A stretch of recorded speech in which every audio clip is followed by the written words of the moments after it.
lo sempet menghadapi, mungkin ya kalau berbicara di luar kolektif berarti karir gitu, menghadapi pemangku keputusan Gen X, mungkin sebelumnya bahkan, dan juga menghadapi eksekutor kalian Gen Z. Terus kemudian ada juga nih masalah teknologi masuk, ngomongin speed, ngomongin taste, ngomongin eksplorasi. Kalian nih sebagai millennials di dunia visual arts ini, apa yang kalian harus imbangkan sebagai penengah ini?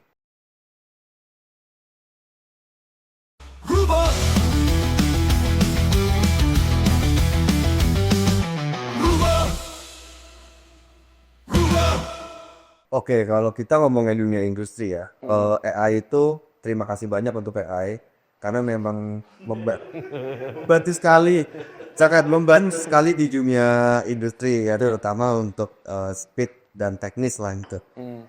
Itu eksekutor. Cuman balik lagi mau gimana pun output, gue ngomongin apa ya, ya karyanya gitu ya. Balik lagi ide atau rasa atau konteks dan isu yang ada di dalam itu tetap dari manusia gitu. Jadi gue ngelihatnya di dunia industri kalau misalkan emang ada brief atau ada emang isu konteks dan lain-lain itu tetap gue yang pusing. Nah, ntar pusingnya setelah gue pusing Gitu. Lalu sing karena prom aja gitu. baru gue sih gitu. Karena teknologi AI juga sebuah karya kan. Ya, Sebenarnya, ya. Tetapi Ya mungkin ya kayak Oppenheimer gitu, ya kita nggak menyangka kalau ada oknum yang membuat akhirnya harus bisa memusnahkan wajah jutaan manusia gitu. Jadi AI sendiri ya mungkin kalau desainer gitu juga ya cuman sebatas untuk membantu speech-nya gitu ya gitu, tapi nggak langsung ceplok jadi karya juga enggak sih. Ya masalahnya butuh dilindungi terhadap oknum-oknum yang kemudian menjadi karbitan yang jadi seniman gitu lah, ngaku-ngaku jadi seniman. Oke, nah terus kalau kita berbicara dari generasi yang paling muda, gue sempet menangkap fenomena semua karya di masa kemajuan teknologi ini tuh jadi macam-macam, bahkan sampai yang tidak terpikirkan. NFT, jualan selfie bisa jadi miliarder. Terus macam-macam nih kayak lo nge-branding satu tempat di pojokan lapangan bola tiba-tiba itu bisa disrupting gitu. Atau apapun yang ternyata di luar nalar dari generasi-generasi sebelumnya gitu. Nah, lo menghadapi itu semua dan lo menjalani itu semua, gimana yang jadi apa ya bawaan dari visi misi lo sendiri gitu. Apalagi mungkin kayak ngomongin sekarang NFT deh gitu. Gimana menurut? Misalnya waktu itu kan sempat ada zamannya ya NFT gitu. Ini ya gue juga mau ngerti juga sih soalnya nggak terlalu in depth ke dalam si dunia per-NFT itu sendiri. Bahkan emang ada masanya gitu. Ini lu bisa art tuh jadi seakan-akan tuh art jadi fungsi buat jual beli lah gitu. Trading gitu istilahnya. Yang buangnya sih itu ya. Tapi kalau selebihnya kayak misalkan kalau tadi bilangnya kayak tempat di pojokan itu tuh maksudnya kayak hidden gem yang orang di branding terus Iya tuh gitu. Betul. Iya benar. ya itu ini sih gimana orang utilize medsos mungkin sekarang ya. Jadi kayak lu ya bisa aja dia kayak warkop itu tuh tempat nongkrongnya asik banget apa segala macam gitu tuh ngomong aja udah pakai HP terus sharing di IG gitu segala macam ngomong kayak gitu ya kalau viral rame gitu kan biasanya kan gitu ya ya gue ngadapinya kayak ini aja sih kayak ya we apa ya istilah ya ngikut arus aja sih kalau kayak gitu. Tapi kalau misalkan tadi sempat ngomongin AI juga, aku setuju juga AI itu memang sebatas tool aja gitu gimana kita nge-utilize-nya. Ya, kalau ngomong approve apa enggak nih sama ilustrator kalau enggak seniman apa segala macam, emang sempat jadi kontroversi kan. Kayak oh ini bukan cup gitu. Ini apa namanya? Mana ada gitu art tuh seinstan itu gitu loh. Gue sebagai junior art director waktu itu sempat pernah utilize AI gitu untuk acuannya itu emang bukan emang bukan buat karya seni yang mesti di apa namanya mesti di appreciate gitu. Tapi waktu itu buru-buru soalnya pengen bikin storyboard. Kita butuh 10 gambar gitu buat nanti jam 12 siang gitu. Itu kan yang yang di appreciate kan justru waktu kan dan efisiensi gitu kan. Nah, makanya kalau AI sebagai tool tuh ya bersyukur banget sih ada. Tapi kemudian kayak gitu kan bisa jadi hal yang membunuh nggak sih? Karena gini, buru-buru butuh sampai buat jam 12 siang. Akhirnya ada AI. Padahal yang namanya proses kan harusnya nggak secepat itu. Iya.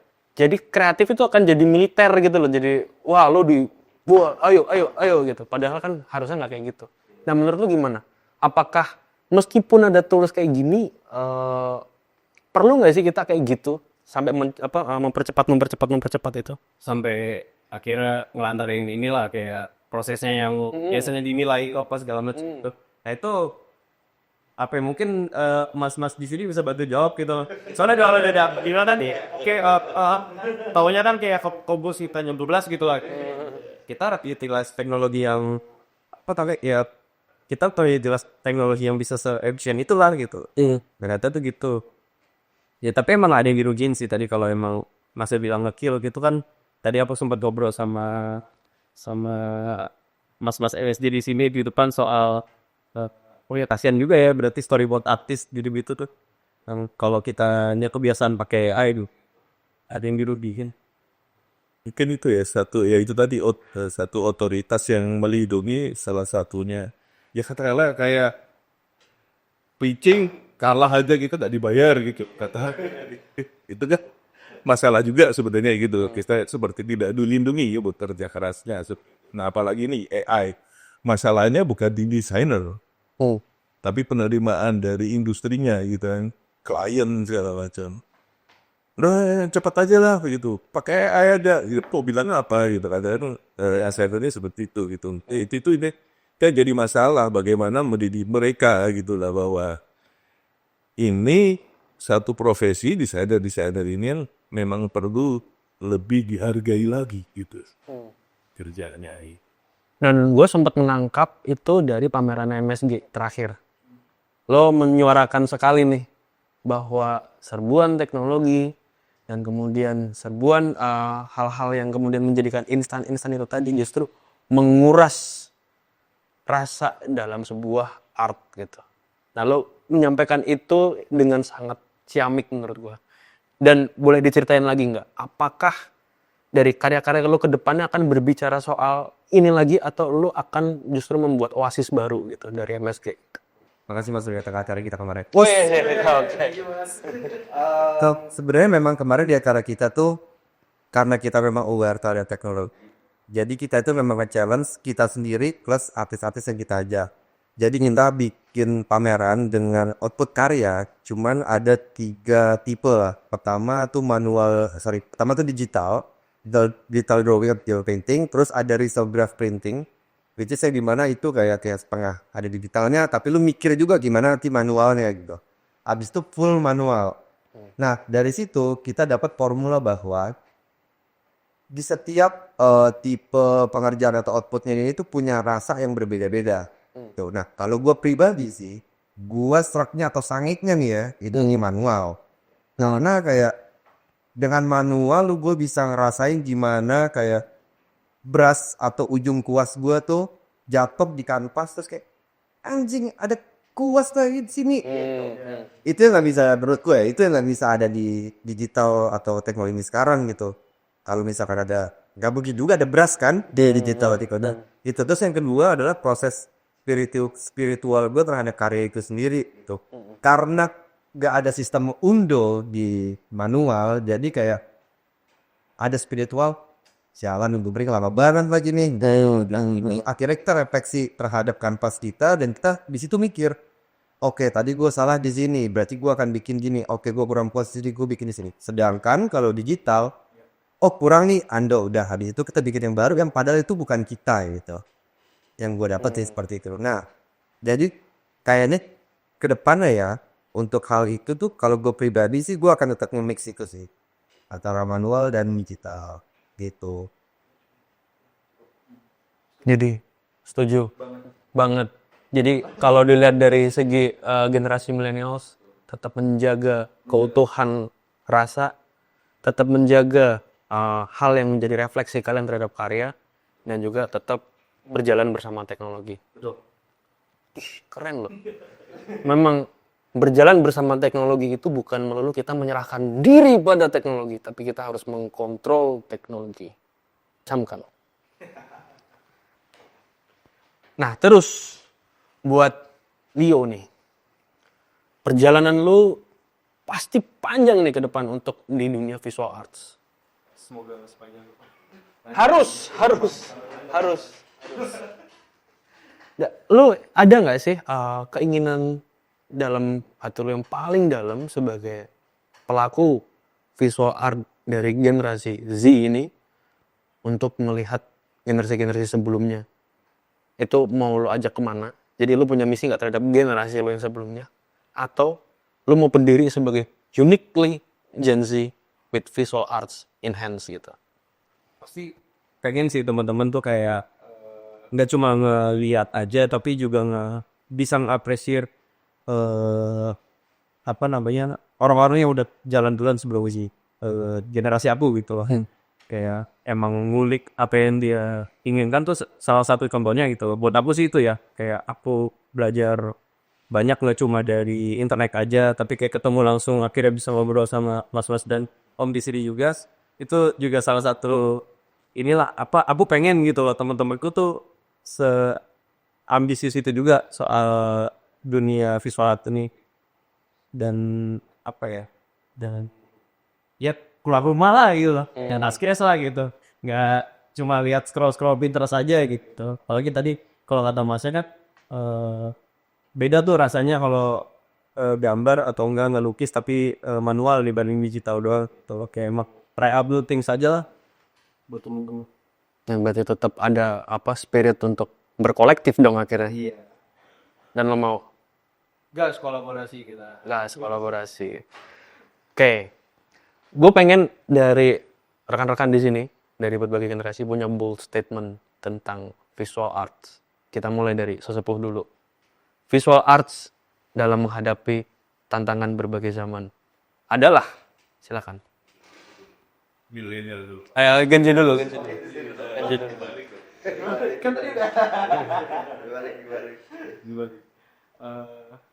Tadi apa soalnya? Bold statement dari lo, visual arts dalam tantangan menghadapi zaman adalah Apa ya, bikin dulu kayak gini. apa sih? Ditungguin sih. Jangan mau kalah sama apa yang dibilang sama orang-orang sekarang mungkin ya, kayak bakalan dijajah sama AI apa segala macam gitu. Enggak sih, dan by experience juga AI itu nggak lebih sebatas tool aja kalau buat aku sendiri. Nah, jadi aku sampai sekarang masih tetap berkarya soalnya aku punya mindset itu. Enggak, ini cuma kayak ini zamannya orang masih pada bikin poster tapi tiba-tiba gak ada Photoshop aja gitu. Aku ngerasa dia gitu. Orang-orang masih nulis manual, saya sapu udah nge-layout apa segala macam. Itu nggak beda zaman itu aja sih. Dan apa ya, AI juga belum pintar-pintar amat juga gitu loh. Kayak nggak pintar-pintar amat juga kok gitu sama apa yang lo hasilkan secara organik gitu. Itu masih kelihatan bedanya, masih bisa dibuktiin. Dari aku itu sih. Makanya jangan berhenti gitu. Yang penting. Meskipun nanti AI akan lebih pintar. Tetap. Oke. Boleh nih. Oke, kalau dari dari kita ya, kalau dari guanya, kalau dari guanya sendiri, dari perkembangan zaman yang sekarang udah banyak banget teknologi dan segala macamnya. Untuk statementnya adalah sebenarnya manusia adalah artnya, menurut gua. Jadi semua itu adalah balik lagi ke manusianya. Jadi kalau manusianya memang mau berkembang, kita akan selalu berkembang. Dan kalau memang manusianya mau selalu ngulik dan explore, manusianya yang akan jadi artnya, gitu sih. Thank you. Oke. Emang makanya kita di kolektif ya, saltik. Sama buat gue juga art itu sendiri adalah manusianya gitu. Apapun nanti outputnya, entah itu audio atau visual. Ya. Paling cuman yang bisa gue bilang adalah art itu karena kita sebagai manusia itu adalah artnya juga. Jadi jangan lupa kalau misal art itu adalah sebagai bentuk spiritual kita terhadap entah itu terhadap Tuhan, entah itu terhadap lingkungan, entah itu terhadap diri kita sendiri atau lingkungan. Nah, kalau gua atau kita sih percaya karena art itu adalah spiritual, jadi kita menjalaninya nanti sama robot pun, itu kita percaya kita gak akan geser. Kita percaya kita nggak akan kegeser. Art adalah spiritual.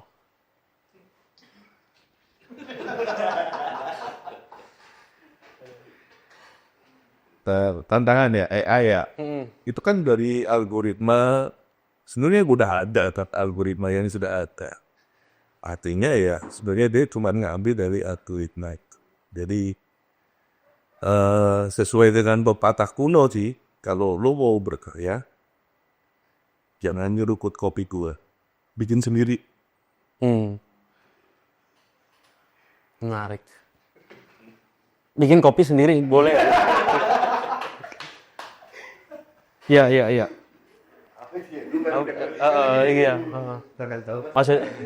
Maksudnya mungkin ya kalau boleh menerjemahkan ya mulai dari bikin sendiri itu berarti punya kontrol terhadap apa itu atau ya kayak gitu. Oke, terus gini. Ngomongin desain. Tadi udah banyak banget kita berbahas tentang visual art, ngomongin desain. Sekarang pengen kayak masing-masing generasi ini punya pandangan tentang desain gitu. Ada satu situasi ketika sebuah karya yang dihasilkan tahun 2010, misalkan dia gong di 2010 seorang pelakunya gitu, kemudian di 2000 sekarang nih 2025 mulai tes lu kuno. Sebenarnya gini, yang mau gue sampaikan adalah tren itu kan terus berjalan. Apa pandangan seorang sesepuh dari Gen X ini sebagai pelaku visual art itu terhadap tren-tren yang terus berjalan? Apakah gue percaya bahwa tren itu selalu bisa kita ciptakan, ya kan? Tetapi yang kita nggak bisa hati-hati adalah, yang kita mesti hati-hati adalah tren yang menjebak yang akhirnya bisa membunuh situasi atau orang untuk berkarya gitu. Menurut lu gimana? Tentang tren? Tren. Kayaknya tren juga asalnya juga dari dia mengalami sesuatu sebelumnya gitu kan. Mungkin dia mengetahui lagi atau menambahkan sesuatu yang baru kan. Untuk memberi kesan perbedaan. Mungkin seperti itu, mungkin bisa salah juga ya. Tapi karena aku melihat juga ini tahun 84 ya? Emang ya, desain-desain begini tahun 84. Zaman breakdance gitu ya. Mulai ada graffiti gitu. Tapi graffiti waktu itu masih di pinggiran, katakanlah orang masih tabu, orang masih mengidentikan banyak suatu hal yang negatif gitu kan. Kemudian di sini sekarang sudah menjadi sesuatu yang beyond lagi lah gitu. Nah, gue gak tahu, semuanya yang aku lihat sih berulang. Kalau kita cari font juga, ini font suka bulan deh gitu. Cuman bentuknya jadi lebih lucu gitu. Jadi kadang kayak muter aja gitu lah. Mungkin kayak fashion juga kadang suka muter aja. Jadi tetap kayaknya mengatur dari referensi atau menghidupkan lagi gitu. Tentang itu ya, tentang menghidupkan lagi. Jadi punya pemaknaan ulang. Aku karena sebelum masuk ke dalam sesi kita ngobrol-ngobrol hari ini, dapat curhatan nih dari seseorang di luar sana yang pernah mengatakan, jangan pakai dia karena taste-nya kuno. Nah, tapi kan dengan jawaban ini sebenarnya kan kita harus ngasih makna lagi terhadap referensi gitu. Jadi tolong siapapun yang menonton ini, jangan pernah ngejudge seorang visual artist dengan taste kuno. Nggak ada itu, nggak ada. Tolong ya. Nah, kalau dari teman-teman MSG nih, tren itu terus berulang gitu, terus dimaknain ulang. Yang kalian gimana? Oke, kalau kita melihat tren itu sebenarnya sebagai sebuah konteks sih. Jadi kita berkaca kayak misalkan pop art lah kita anggapnya. Pop art itu kan ada karena memang tren saat itu adalah kita atau kaum seni itu mau melihat seni itu nggak sebagai eksklusif aja. Terus makanya Bapak Andy Warhol dan kawan-kawannya nyoba menginklusifkan kesenian itu. Yang akhirnya jadi tak poster, tak packaging, tak apa dan segala macam. Itu adalah sebuah tren.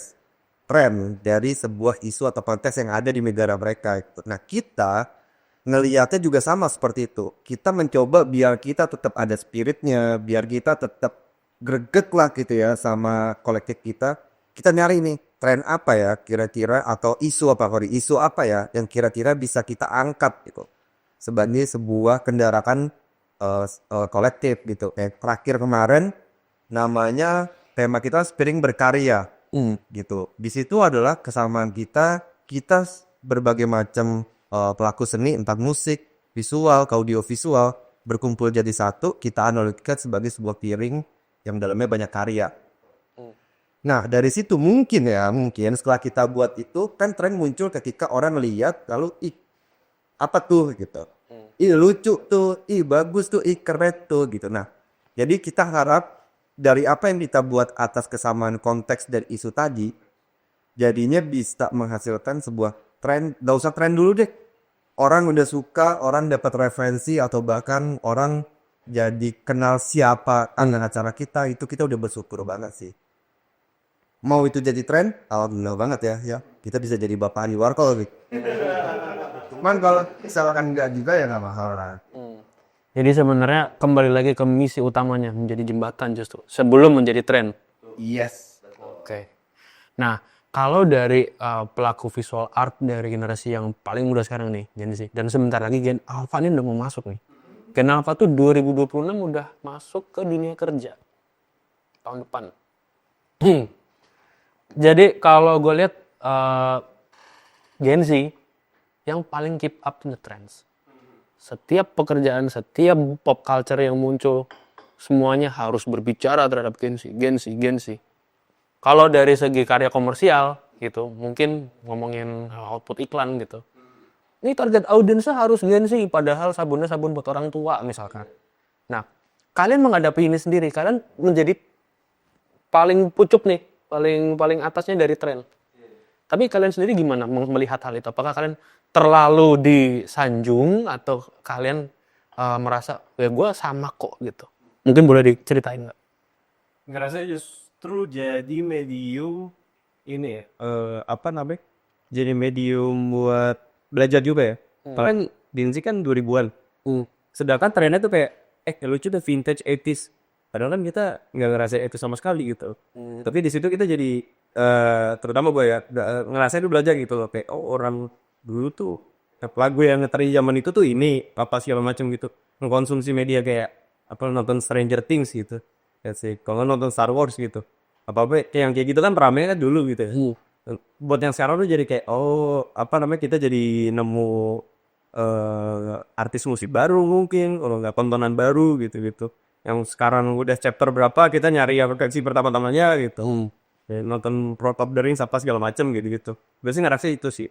Sama kalau dari Gen Z sendiri sih sekarang udah ada yang original ya, kayak ngomongin Y2K gitu. Lahir di tahun 2000-an gitu, 2000 problem tuh. Dan jadi kayak nostalgia gitu lah yang dibentuk dari mereka gitu. Kayak jadi apa-apa tuh sekarang lagi ngomongin tentang awal-awal 2000-an nih, awal 2000 mas. Ya, gue ngadepinnya kayak ya kalau tren kan ya kayak mau nggak mau gitu sih ya, karena kan brand kan juga kayak sekarang orang-orang lagi demennya apa sih, nyari Gen Z buat nanyain mereka sukanya apa sekarang nih. Sedangkan Gen Z aja juga nyontoh dari yang udah pernah deh. Gen Z aja nyontoh yang udah dari yang udah pernah. Padahal tapi sementara orang nyari Gen Z karena mereka mau pengen tahu maunya apa. Iya, kayak kadang refleks itu loh satu sama lain. Jadi sebenarnya berkaitan kan. Kalian tidak berbeda gitu loh. Tolong gitu. Semua generasi itu jangan jadi satu istimewa satu enggak gitu. Kita semua sebenarnya sama-sama aja. Betul, karena kita semua gini loh, yang perlu yang perlu kita camkan adalah kita jangan mengkotak-kotakan generasi ini sampai satu bilang, wah ini Gen Z banget atau wah ini udah toku banget. Enggak, justru dengan kolaborasi dengan jembatan itu tadi kita harus punya sesuatu menghadapi musuh bersama kita, kemajuan teknologi, bro. Gitu. Oke. Boleh. Gak tau nanti ngeditin gimana ya. Ya boleh. Asal gimana? Gue pernah baca wawancara dari Vero Palestine Gas Station, dia ngomongin orang LA. Dia bilang orang LA itu overculture, ya begitu, whatever that mean ya. Tapi gue coba menterna mungkin yang maksudnya dia itu orang LA itu sok berbudak, padahal banal. Gitu sok wah ini budaya udah. Nah, ini sekarang tadi kesebut tuh reference gitu. Apa nggak sekarang ini jadi orang tuh ke reference gitu, karena terlalu mudahnya kita nelusurin Andy Warhol, kita cari Andy Warhol tuh keluar semua tuh. Y2K, kita cari Y2K itu kira-kira keluar semua. Apa nggak satu over reference sehingga jadinya satu mana, kedua itu juga sulit mencari originalitas. Nggak apa-apanya yang original yang belum pernah nih kalau udah kim caranya. Apa yang juga kita bisa cari, kita bisa telusurin gitu. Kesusahan mau. Siapapun mungkin yang kalau gue mungkin memberikan jembatan, sebenarnya tidak ada yang baru di bawah matahari, betul ya kan? Justru kita harus mengkoneksikan. Gue sempat sedikit terkesima dengan profiling in-nya Mas Bismo. Art is just connecting things. Nah, tapi tadi sempat dibahas juga over reference. Nah, mungkin soal itu tadi, over culture, over reference, banal. Apa yang menjadi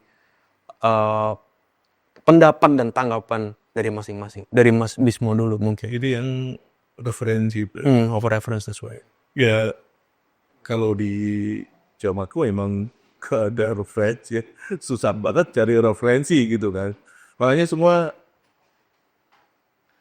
konsep mesti harus dikulik dari awal gitu. Sampai inti sarinya, kemudian kita berangkat dari konsep itu untuk mencari sesuatu hal yang baru. Makanya kadang kebalik, sekarang orang menumpang dengan sesuatu yang viral gitu. Tapi dulu kita dituntut untuk membuat sesuatu yang viral gitu. Nah itu kebalik gitu, saya kebalik. Nah itu memang susah sekali karena dari referensi ya. Bukan susah ya, kita memang tidak dibudayakan mencari referensi ya. Tapi benar-benar mencari satu idea gitulah, fresh idea gitu lah. Aku memang pernah punya satu pengalaman ketika ngumpulin tim, kemudian art director untuk share idea gitu, bawa laptop, utuk ngasih lihat YouTube. Loh, maksudnya ternyata seperti yang di YouTube itu. Nah itu yang buat generasi saya, itu sih gitu lah. Makanya kalau dari Gen X sih memang nggak tahu, tidak terbiasa dengan sebuah referensi gitu ya. Nah, bagus enggaknya itu kalau untuk yang sifatnya komersial mungkin butuh untuk waktu gitu ya. Tapi kalau karya ya itu.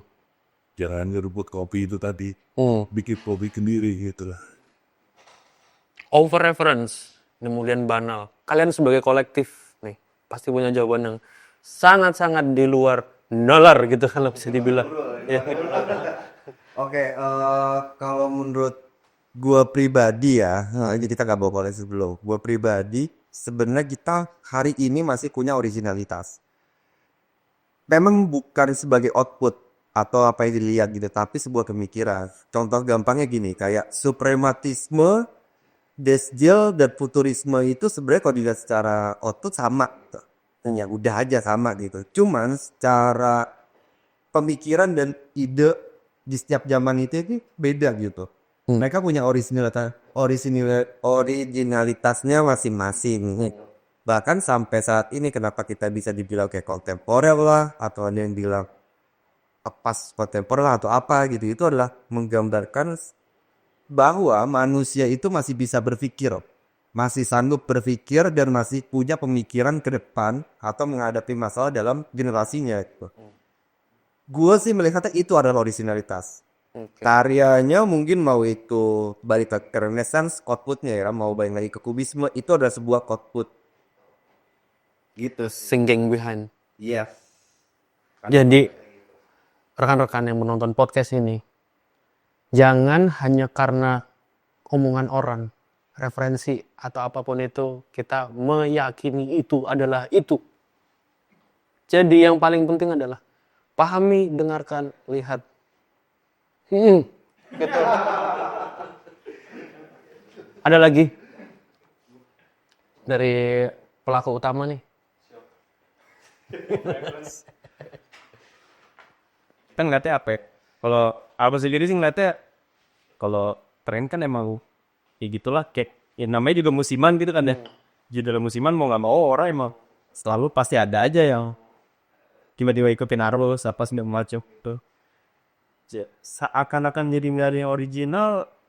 Aku kalau di Ark Hapu sendiri ya, part yang aku produce sendiri itu, yang tadi aku bilang aku pengennya kelihatan originalnya tuh dari baik aku ngasih unjuk 3 karakter ini aku ceritain gitu, style, visual presentation apa segala macam, overall theme apa segala macam, emang bisa beragam gitu. Tapi yang bikin original, yang jadi wajah utama itu 3 karakter aku tuh.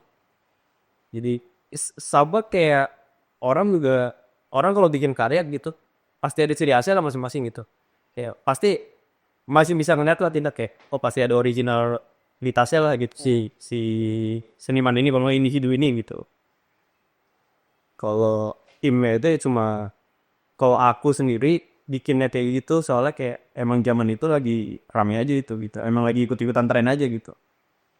Oke. Nah, nggak kerasa udah 1 jam kita ngobrol. Dan tadi sempat kesebut bahwa segala sesuatu yang kita proses dalam visual art kita harus tahu intisarinya. Nah, buat intisari kalau mau ngiklan, mau jadi sponsor silakan, nanti kita bisa telepon-teleponan ya. Dan dengan rendah hati gue memohon dari masing-masing generasi ini akan share karya, nanti akan ditampilkan di visual ya. Dan tolong tuliskan tentang apa yang menjadi keresahan masing-masing generasi ini dalam karya tadi. Nanti akan ada di terakhir. Coba kita lihat 3, 2, 1.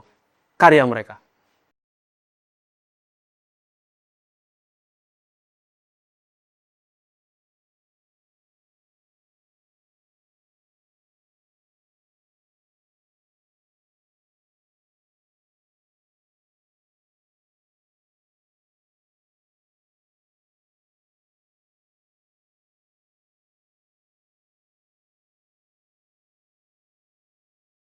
Oke, keren banget obrolannya, banyak banget inspirasinya dari kalian semua, para pelaku visual art. Dan buat penonton episode ini, kalian mau bahas apa yang akan dibahas dari perspektif 3 zaman? Boleh tulis di kolom komentar, karena besok-besoknya kita juga masih ada, kita bisa berbahas cireng 3 zaman bisa juga gitu ya, atau mungkin kapal api 3 zaman. Nah, kapal api kalau mau ngiklan juga boleh gitu. Intinya semuanya akan terus berubah. Karena itu yang absolut. Perubahan dan juga vodka itu absolut. Jelas itu. Oke? Dan dari teman-teman di sini aku minta 1 statement penutup tentang karya. Apa itu karya menurut Gen X pertama kali? Coba silakan. Menurut ide membuat karya. Karya adalah bla bla bla. Ya. Oh. Yang membuat karya. Membuat karya adalah membuat karya. Ya. Artinya Ya, artinya ya membuat sesuatu aja begitu. making something. Ya tergantung dari tiap orangnya sih. Kadang di luar ada purpose masing-masing katakanlah ya. Kan kalau ada yang mau dijual kayak atau mau diapain gitu. Tapi toh kalau kita di sini yang sudah bersyukur sudah diberi talent gitu ya, pasti nggak bisa senggang gini, pasti membuat sesuatu. Ya itu berkarya seperti itu. Jadi never stop aja lah ya, gitu. Jangan pernah berhenti. Membuat karya yang menghidupkan, apa itu? Berkarya buat gue itu adalah sholat Sholat. Spiritual. spiritual. Karena dengan gue buat karya, dengan gue berkarya, jiwa gue lebih tenang. Gue ngerasa gue bisa cerita walaupun dia bukan orang. Gue bisa nangis walaupun dia bukan ibu gue. Dan gue bisa bersyukur walaupun dia bukan Tuhan gitu. Jadi menurut gue hal itu soal. Mifet nih, kayaknya jawabannya oke banget nih. Kalau buat gue sendiri, berkarya itu adalah curahan hati. Karena ketika gue punya konteks di hidup gue yang gue rasakan, itu gue tuangkan semua di karya gue. Untuk apa? Untuk supaya orang-orang yang punya perasaan yang sama gue, itu juga terwakilkan. Seperti itu sih gue. Ya, oke.